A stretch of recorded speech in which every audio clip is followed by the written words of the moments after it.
आजादी के बाद 500 से ज्यादा प्रिंसली स्टेट्स को सिर्फ एक सिंगल इंस्ट्रूमेंट ऑफ एक्सेशन से यूनाइट करने वाले सरदार पटेल जी को ट्रिब्यूट देने के लिए 6 साल पहले 182 मीटर ऊंचा स्टैचू गुजरात के बड़ौदा में इनॉग्रेट हुआ था और इसे नाम दिया गया था statue of unity. Prime Minister Narendra Modi will today unveil the Statue of Unity, the world's tallest statue, as a mark of tribute to India's first Deputy Prime Minister Sardar Vallabhbhai Patel. पूरे भारत के हर गांव से मजदूरों ने अपने औजार दान दिए थे और उसका लोहा पिघलाकर इस स्टैचू में लगाया गया था। देश का हर गांव देगा एक कृषि औजार जिसके लोहे को मिलाकर बनेगी दुनिया की सबसे ऊंची किसानों के महान नेता लौह पुरुष सरदार पटेल की प्रतिमा।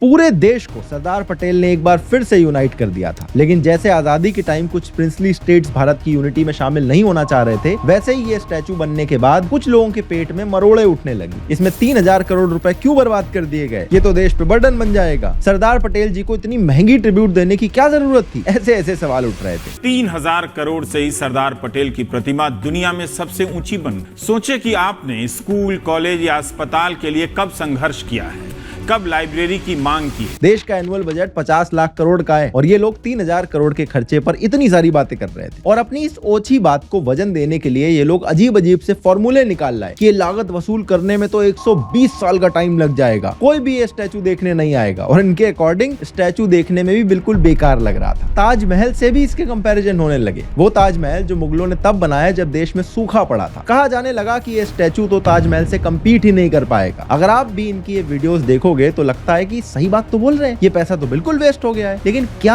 ऐसा सच में है? बिल्कुल नहीं। इनॉग्रेशन के 6 साल बाद ही स्टैचू ऑफ यूनिटी ने अपने रेवेन्यू कलेक्शन से इन सब का मुंह बंद कर दिया है। मैं खुद लास्ट ईयर ये स्टैचू देख के आया हूँ। मैंने बहुत से डेटा पॉइंट को भी देखा और कैलकुलेशन भी करी है। आज के इस वीडियो में बताऊंगा कि ये स्टैचू कितना सुंदर है, कितना जरूरी है और कैसे ये बिल्कुल भी देश के पैसों की बर्बादी नहीं है। आइए देखते। स्टैचू ऑफ यूनिटी आज पूरी दुनिया में भारत की पहचान है और इसी तरह आज की इस डिजिटल दुनिया में अगर आपको अपनी पहचान बनानी है तो एक वेबसाइट होना बहुत जरूरी है। एक डेवलपर आपसे इसके लिए हजारों रुपए चार्ज कर सकता है, लेकिन मैं बताता हूं एकदम फ्री वाला ऑप्शन जिसमें अनलिमिटेड होस्टिंग और सपोर्ट भी मिलता है। ये है ओडू वेबसाइट बिल्डर। बस यहाँ पर ये बताओ कि वेबसाइट किस टाइप की है, जैसे कि बिजनेस वेबसाइट, फिर आगे बताना है कि बिजनेस क्या है, मैंने लिखा इंफोटेनमेंट, फिर सेलेक्ट करना है गोल, मैंने सेलेक्ट कर दिया डेवलप अ ब्रांड। इसके बाद कलर पैलेट चूज कर लो या फिर लोगो अपलोड कर दो जहां से ऑटोमेटिकली ब्रांड कलर पिक कर लेता है। उसके बाद जो भी पेजेस चाहिए वो एक एक करके सारे सेलेक्ट कर लो। उसके बाद इतनी सारी एआई जनरेटेड थीम्स यहाँ पर दिखती हैं, अपने हिसाब से आप कोई भी सेलेक्ट कर सकते हो। बस 30 सेकंड के अंदर आपकी वेबसाइट रेडी है। इजिली ड्रैग एंड ड्रॉप से सारा काम हो जाता है। मुझे कॉलम्स डालने थे और मैंने ये वाला ऑप्शन सेलेक्ट किया और अब मैं यहाँ पर देखो कैसे इजिली फोटो चेंज कर पा रहा हूँ। यहाँ पर टेक्स्ट को चेंज करना भी इतना ही आसान है। आप इस तरह से पूरी वेबसाइट अपनी पसंद के हिसाब से डिजाइन कर सकते हो। जैसे मैं ये बैकग्राउंड के शेप को चेंज कर रहा हूँ। पेजेस को भी आप कुछ इस तरह से इजीली ऐड या कस्टमाइज कर सकते हो। जैसे मैंने यहाँ पर गैलरी का पेज एक ऐड कर दिया है। एआई की हेल्प से टेक्स्ट को जनरेट करना भी बड़ा इजी है। ये वेबसाइट बनाना किसी वर्ड डॉक्यूमेंट को एडिट करने से भी ज्यादा आसान है। ओडू एक all in one business management software platform है जहां पर ई-कॉमर्स, अकाउंटिंग, सीआरएम, मार्केटिंग, हर बिजनेस नीड के लिए एप्स अवेलेबल है और ये सारे के सारे इंटीग्रेटेड है। सिर्फ एक ऐप चाहिए अगर आपको तो लाइफ टाइम अनलिमिटेड होस्टिंग और सपोर्ट के साथ फ्री में मिलता है और अगर सारे ऐप्स का सब्सक्रिप्शन चाहिए तो 580 रुपीज पर मंथ में मिल जाता है। ओडू के वेबसाइट बिल्डर का लिंक डिस्क्रिप्शन में है, एक बार इन्हें चेकआउट जरूर कर लेना। जब लोगों ने स्टैचू ऑफ यूनिटी की बुराई करनी शुरू करी तो सबसे पहला पॉइंट निकाल के लाए कि इसकी लोकेशन कितनी बेकार है, कहां सिटी से दूर जंगल में बना दिया है, एकदम पैसों की बर्बादी है, वहां कौन जाएगा देखने। बड़ौदा एयरपोर्ट से ऑलमोस्ट 2 घंटे दूर केवड़िया में सरदार सरोवर डैम के पास ये स्टैचू बना है। जिन्हें लगता है कि ये कोई जंगल है उन्हें एक बार यहाँ जाना जरूर चाहिए।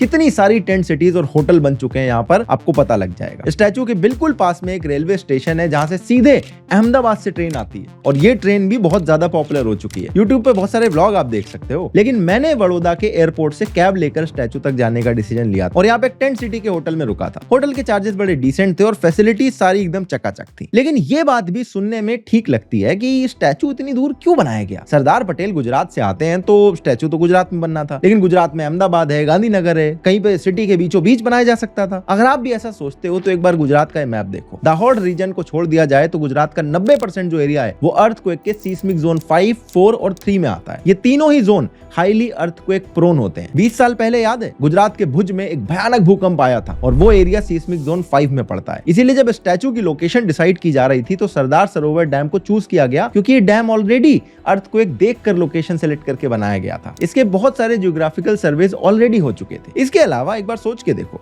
दुनिया का सबसे बड़ा स्टैचू बनने जा रहा है, कंस्ट्रक्शन में बड़ी बड़ी मशीनें आने वाली, काम 33 महीनों तक चलने वाला है और ऐसे में एक बड़ी सिटी को रोक के ये सारा काम कराया जाए, ये इम्पॉसिबल चीज थी। इसीलिए इसको शहर से दूर बनाना सबसे बेस्ट ऑप्शन था, जहां पर कंस्ट्रक्शन करने से जो बाकी काम है उनको रोकना ना पड़े। तो ये तो हुई इसके लोकेशन की बात। अब यहाँ पर जाने वाले टूरिस्ट और इससे जनरेट होने वाले रेवेन्यू पे बात कर लेते हैं। जब इस स्टैचू का इनॉग्रेशन हुआ तो सिर्फ एक साल के अंदर यहाँ 26 लाख टूरिस्ट पहुंच गए थे और सिर्फ टिकट की सेलिंग से 82 करोड़ रुपए की अर्निंग यहाँ पर हुई थी। इसमें पहले साल में ही इतने सारे टूरिस्ट का आना काफी बड़ा नंबर था, लेकिन जो अपना प्रोपेगेंडा फैला रहे थे वो लोग अभी भी मान नहीं रहे थे, चुप नहीं बैठ रहे थे। ये कहते हैं 120 साल में कॉस्ट रिकवर होगी और इस फॉर्मूले के लिए इन्होंने बोलना शुरू कर दिया कि अभी तो पहला साल है, स्टैचू की इतनी हाइप है इसलिए इतने लोग आ गए, आगे देखना ये नंबर कम होता जाएगा। और अगर ऐसा ही हुआ तो साबित हो जाएगा कि स्टैचू ऑफ यूनिटी बहुत बड़ा फेलियर है। आज स्टैचू ऑफ यूनिटी के इनॉग्रेशन को 6 साल हो चुके हैं और उसके जो रेवेन्यू स्टैट्स आए हैं इसमें साफ साफ दिखाई देता है कि स्टैचू ऑफ यूनिटी कोई फेलियर नहीं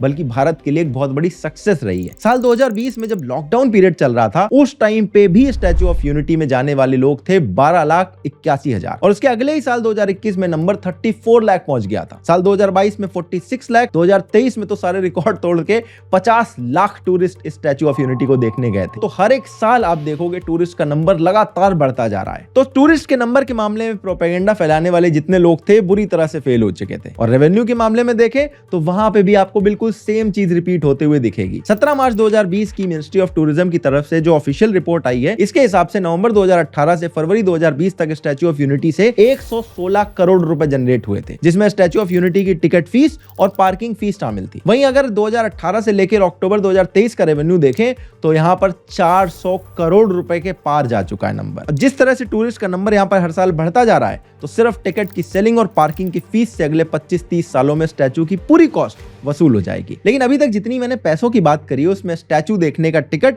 और पार्किंग की फीस शामिल है, लेकिन असली अगर आपको स्केल देखना है इस स्टैचू की सक्सेस का तो इसके आसपास जो इकोनॉमिक एक्टिविटीज नई नई डेवलप हुई हैं उससे आने वाले पैसों को भी इसमें शामिल करना पड़ेगा। तो मैं इस पूरी इकोनॉमी को आपको सिंपल वर्ड्स में समझाता हूँ। जब कभी भी आप कहीं घूमने जाते हो तो आप अपने बजट को इकोनॉमी के अलग अलग सेक्टर में खर्च करते हो। सबसे पहले तो आप डेस्टिनेशन तक पहुंचने के लिए ट्रेवल करोगे, चाहे आप बस से जाओ, प्लेन से जाओ, टैक्सी, ट्रेन, ऑटो, कुछ ना कुछ लेके आप वहां पहुंचोगे। फिर वहां रुकने के लिए होटल में आप रूम बुक करोगे। जितने दिन आप वहां रहते हो उतने दिन आप लोकल रेस्टोरेंट या कैफे में खाना वगैरह खाओगे। फिर जब आप वहां आसपास जाओगे तो लोकल मार्केट से शॉपिंग भी करोगे, स्पेशली जो हैंडीक्राफ्ट वगैरह का आइटम रहता है। तो जो इतनी सारी अलग अलग जगह आप खर्चे करोगे ये इसीलिए तो कर रहे हो ना क्योंकि आप वहां पर कोई एक चीज देखने नहीं गए हो, आप पूरी जगह को एक्सपीरियंस करने गए हो। अब भले आपने स्टैचू देखने के लिए 500 या 1000 रुपए की टिकट खरीदी हो, लेकिन उस जगह को घूमने के लिए आपने जितना भी खर्चा करा है वो आसपास बिल्ड हुई इकोनॉमिक एक्टिविटीज के थ्रू अलग अलग लोगों तक पहुंचेगा। फिर चाहे वो ऑटो ड्राइवर हो, टी स्टॉल वाला हो, रेस्टोरेंट हो या होटल का ओनर हो, इन सब का बिजनेस उसी एक डेस्टिनेशन पर टिका हुआ है। और अगर कोई सिर्फ टिकट प्राइस से होने वाले रेवेन्यू को कैलकुलेट करता रहेगा तो पहली नजर में उसे पैसों की बर्बादी लगेगी। जब इसके आसपास हुई डेवलपमेंट को, छोटी छोटी इकोनॉमिक एक्टिविटीज को भी काउंट किया जाता है, तब किसी भी प्रोजेक्ट की असली पिक्चर निकल के सामने आती है कि वो सक्सेसफुल रहा है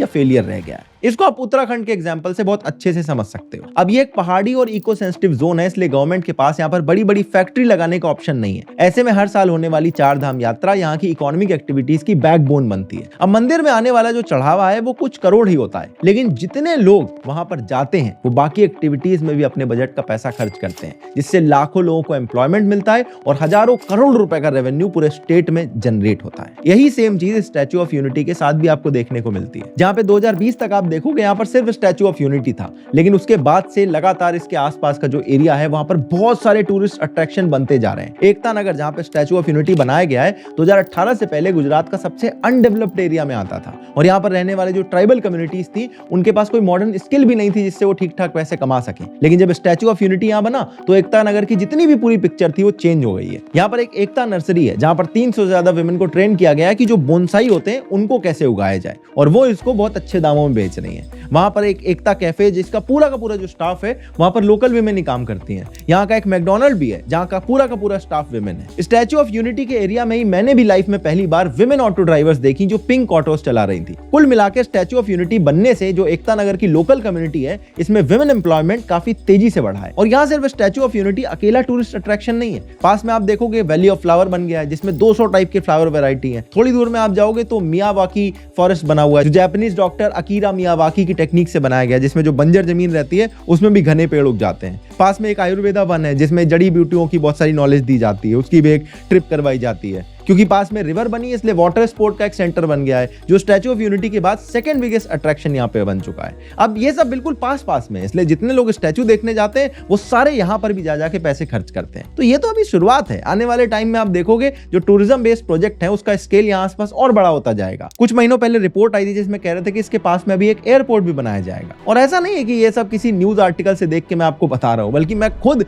पिछले साल स्टैच्यू ऑफ यूनिटी देख के आया हूँ और इसीलिए ये सब कह पा रहा हूँ। स्टैच्यू ऑफ यूनिटी में स्टैच्यू के अंदर ऊपर जो जाने का टिकट है वो थोड़ा सा महंगा रहता है नॉर्मल टिकट से, लेकिन वहां से जो व्यू है वो पूरा वर्थ इट है। और अगर आप जाओ तो भाई शाम का लाइट शो किसी भी कीमत पे मिस मत करना, बहुत ही ज्यादा इंस्पिरेशनल है जिसमें पूरा अंधेरा रहता है तो स्टैचू के ऊपर लाइट डाल के वो स्टैचू कैसे कंस्ट्रक्ट हुआ इसकी पूरी स्टोरी दिखाई जाती है लेजर लाइट के थ्रू। और ऐसा सच में लगता है कि आपकी आंखों के सामने पूरा स्टैचू भी बनता हुआ जा रहा है। तो अगर स्टैचू देखने की टिकट और पार्किंग के चार्जेस से थोड़ा बियॉन्ड चले तो पिछले साल 50 लाख लोग यहाँ पे पहुंचे थे। अगर मिनिमम लेके चलो कि एक इंसान वहां पे 3-4 दिन रुकेगा, 3-4 हजार रुपए खर्च करेगा तो 2000 करोड़ रुपए तो सिर्फ पिछले साल का रेवेन्यू यहाँ पे जनरेट हुआ होगा। और उसके अलावा कितने 100 लोगों को यहाँ पर रोजगार मिला होगा वो तो एक अलग कहानी है। तो अब ये देखते हुए ये बात तो बिल्कुल क्लियर हो जाती है कि जो प्रोजेक्ट है इसे किसी भी तरह से वेस्ट ऑफ मनी या टैक्स पेयर पे बर्डन कहना सिर्फ एक फर्जी प्रोपेगेंडा है। लेकिन मुझे ऐसा लगता है कि स्टैचू पे लगने वाला जो पैसा है इसका पूरा डिस्कशन ही यूजलेस है, क्योंकि कुछ चीजें पैसों से काफी ऊपर की बात होती है। सरदार पटेल ने सिर्फ हमें आजादी नहीं दिलाई बल्कि आजादी के बाद ये इंश्योर किया था कि आजाद भारत बना रहे और छोटे छोटे प्रिंसली स्टेट में टूट ना जाए। 1917 में गांधी जी के चंपारण सत्याग्रह से इंस्पायर होने के बाद पटेल जी भारत के फ्रीडम स्ट्रगल का हिस्सा बने और अगले 30 सालों तक आजादी के लिए लड़ते रहे। इन 30 सालों में उन्होंने कई बड़ी बड़ी कैंपेन्स को लीड करा और बहुत बार जेल गए। पटेल जी की पॉपुलैरिटी का अंदाजा इस बात से लगाया जा सकता है कि गांधी जी का पूरा सपोर्ट भले नेहरू जी को था, लेकिन उसके बावजूद लोगों के बीच पटेल जी की एक्सेप्टेंस नेहरू जी से कहीं ज्यादा थी। और इसी वजह से साल 1946 में जब इंटरिम गवर्नमेंट बन रही थी तो सारे के सारे लीडर्स और लोग भी पटेल जी को पीएम बनते देखना चाहते थे, लेकिन गांधी जी ने खुला विरोध कर दिया और उसके बाद ये नहीं होने दिया। लेकिन जब आजादी के बाद पटेल जी होम मिनिस्टर बनते हैं तो भारत के सामने कम्युनल राइट से लेकर इंटरनल डिस्प्यूट जैसे बहुत सारे इश्यूज थे जिनसे लगातार लड़ते रहे। बहुत से प्रिंसली स्टेट्स और रियासतें अलग होना चाहती थी, उनका कहना था कि वो भारत का हिस्सा नहीं बनना चाहते हैं। और इन सब बातों को देखते हुए विंस्टन चर्चिल ने भी कह दिया था कि भारत आजाद तो हो गया है लेकिन इसका स्टेबल रहना बिल्कुल इम्पॉसिबल है। पाकिस्तान से पॉलिटिकल फेवर लेने के लिए गुजरात के जूनागढ़ का जो नवाब था वो पाकिस्तान का हिस्सा बनना चाहता था। कश्मीर खुद अलग से आजाद स्टेट बनना चाहता था। हैदराबाद का निजाम खुद को भारत से अलग रखने के लिए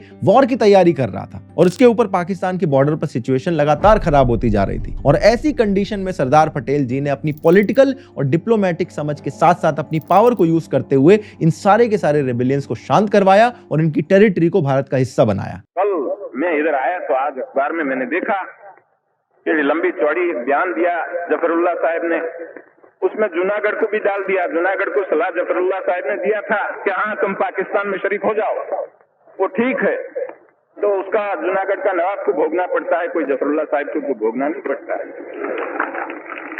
और ये तो खाली बातों है, जूनागढ़ का तो फैसला हो गया, अभी उसमें कोई चीज बनने वाली है नहीं। यूनो में जाओ, दुनिया पार जाओ, उसमें कोई चीज नहीं बन सकती, वो तो हो गई बात।